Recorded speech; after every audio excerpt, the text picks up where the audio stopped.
ভারততত্ত্ব সংঘ এক ঐতিহ্য এবং ঐক্যের মিলন ক্ষেত্র।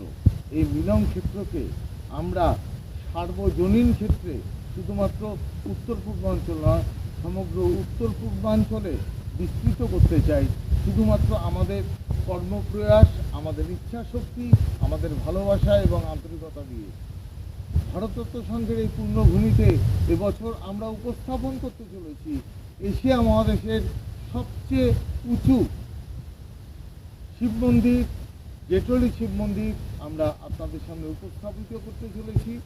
আর আজকে ঠাকুরের কৃপায়, আমাদের সকলের ভালোবাসায় আমরা মাকে আমাদের এই মঞ্চে, আমাদের এই প্যান্ডেলে এনেছি, কিন্তু তার পূর্ণ অবয়ব এখনো পর্যন্ত আমরা দিতে পারিনি।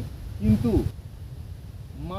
মাকে বাঁচানোর জন্য ভারততত্ত্ব সংঘের প্রত্যেকটি সদস্য অক্লান্ত পরিশ্রম করে চলেছে। এবং শুধু তাই নয়, মার ইজ্জত, মার সম্মান, নারীর সম্মান বাঁচানোর ক্ষেত্রে ভারততত্ত্ব সংঘ তখনও ছিল অগ্রণী, এখনও আছে অগ্রণী, আগামী দিনেও থাকবে অগ্রণী। আমাদের ভারততত্ত্ব সংঘের এই দামাল যুবকরা একসাথে এই দুর্গোৎসবকে করে তুলবে সমগ্র পূর্বাঞ্চলের ক্ষেত্রে এক অনন্য